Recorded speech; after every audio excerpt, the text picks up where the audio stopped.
글로벌 뉴스와 영어 공부를 한 번에 2024년 6월 9일 올해 오뉴스 시작합니다. 구독을 통해 최신 뉴스를 매일 실시간으로 만나보세요. Number 1. U.S. Republicans propose ban on CATL and Goshen batteries due to alleged forced labor. 미국 공화당 강제 노동 혐의로 CATL 및 고션 배터리 수입 금지 제한. According to the Wall Street Journal, some U.S. Republican lawmakers have proposed adding major Chinese battery manufacturers, CATL and Goshen, to the import ban list due to allegations of forced labor. The chairs of the U.S. House China Task Force and the Homeland Security Committee have recently urged the Biden administration to place these companies under the Uyghur Forced Labor Prevention Act. This act prohibits the import of goods produced wholly or in part in the Xinjiang region, where forced labor involving the Uyghur Muslim minority is reportedly used.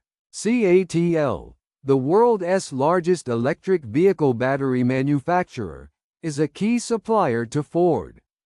Another Chinese electric car battery manufacturer, Goshen, has received significant investment from Volkswagen's China branch.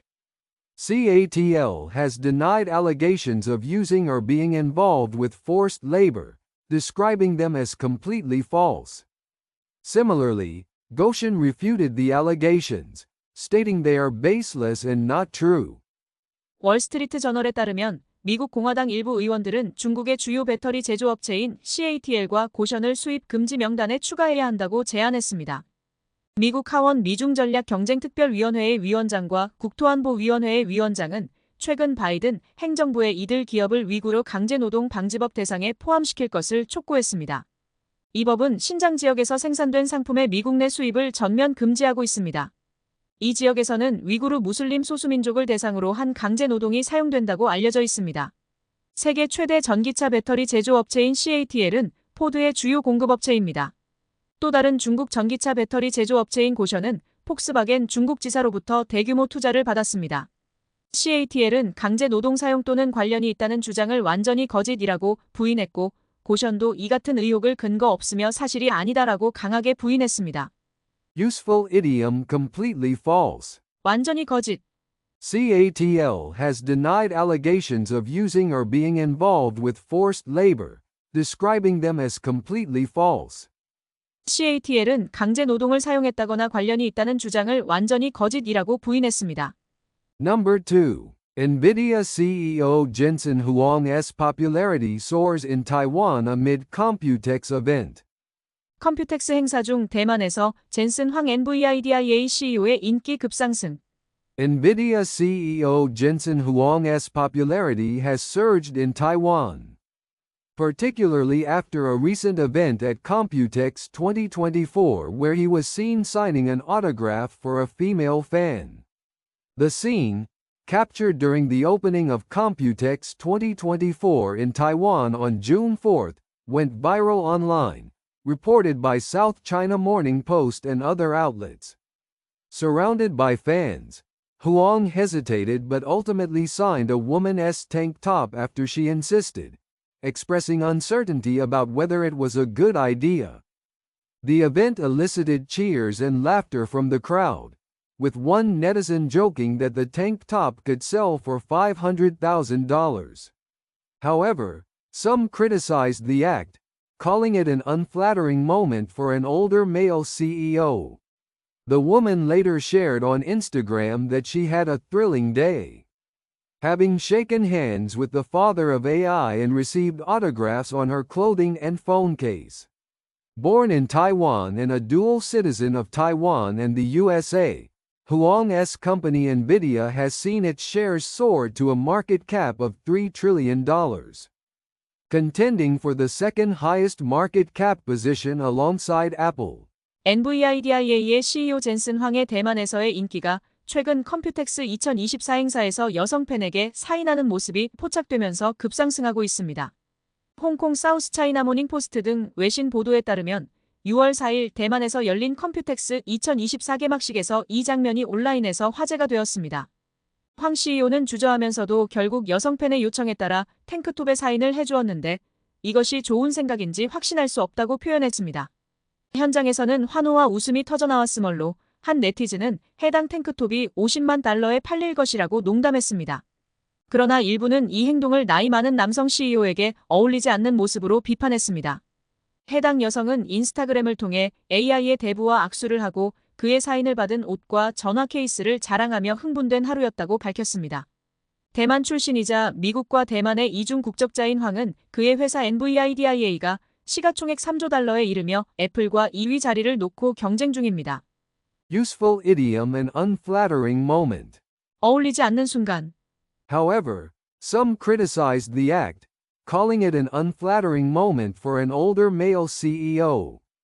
그러나 일부는 이 행동을 비판하며 나이 많은 남성 CEO에게 어울리지 않는 순간이라고 지적했습니다. Number 3. Hong Kong arrests 3 for disrespecting national anthem at World Cup qualifier. 월드컵 예선에서 국가 모독 혐의로 홍콩에서 3명 체포.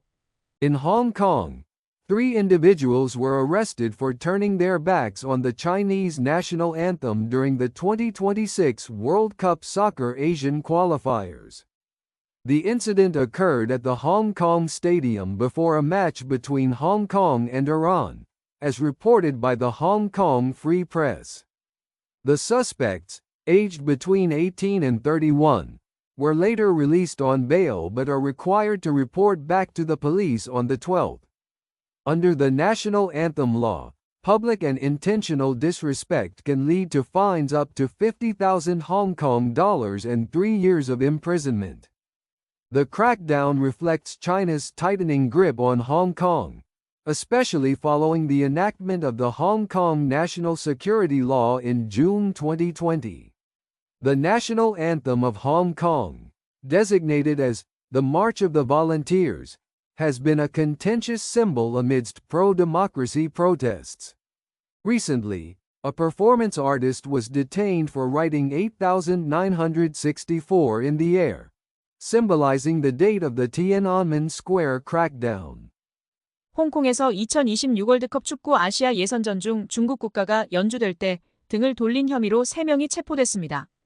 홍콩 프리프레스에 따르면 이 사건은 홍콩과 이란의 경기가 시작되기 전 홍콩 스타디움에서 발생했습니다. 체포된 이들은 18세에서 31세 사이로 보석 후 경찰에 다시 출두해야 합니다. 국가법에 따라 공개적이고 고의적인 국가 모독은 최대 5만 홍콩 달러의 벌금과 3년의 징역에 처해질 수 있습니다. 이번 단속은 2020년 6월 홍콩 국가보안법 제정 이후 중국의 홍콩에 대한 강화된 통제를 반영하고 있습니다. 홍콩의 국가는 민주주의 시위 중에 논란의 대상이 된 의용군 행진곡입니다. 최근에는天安문 사태의 날짜를 상징하는 8,964를 공중에 쓴 행위 예술가가 연행되기도 했습니다. Useful idiom tightening grip. 강화된 통제. The crackdown reflects China's tightening grip on Hong Kong, especially following the enactment of the Hong Kong National Security Law in June 2020. 이번 단속은 2020년 6월 홍콩 국가보안법 제정 이후 중국의 홍콩에 대한 강화된 통제를 반영하고 있습니다. Number 4. Turkey imposes 40% additional tariff on Chinese imported vehicles. 튀르키예, 중국산 수입 차량에 40% 추가 관세 부과 결정. Reuters reported that Turkey has decided to impose an additional 40% tariff on Chinese imported vehicles. A decision made by the president and published in the official gazette, effective from next month. Additionally, a minimum additional tariff of $7,000 per vehicle will be applied if the calculated 40% does not reach that amount. In 2023, Turkey had already placed additional tariffs on Chinese electric vehicles and introduced some regulations on the maintenance and service of electric vehicles. This measure comes amid ongoing trade wars between China and major economies, such as the United States and the European Union, which are expanding to emerging markets. The U.S. has been pressing China to curb overproduction that poses a serious threat to the global economy, seeking a coordinated response with the EU.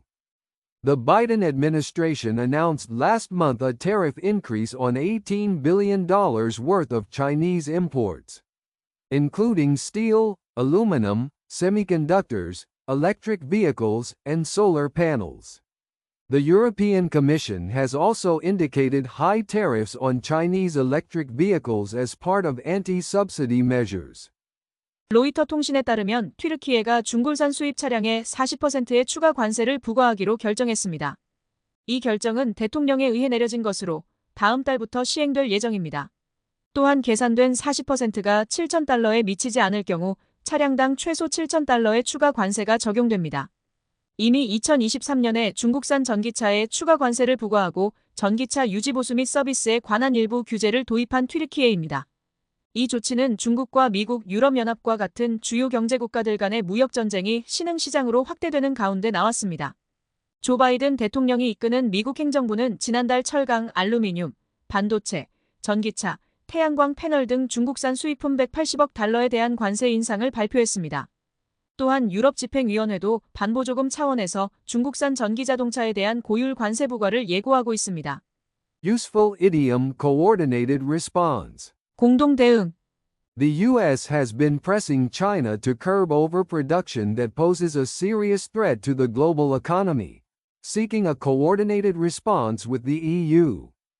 미국은 중국의 과잉 생산을 억제하도록 압박하고 있으며 이는 세계 경제에 심각한 위협이 되고 있어 유럽연합과의 공동 대응을 모색하고 있습니다.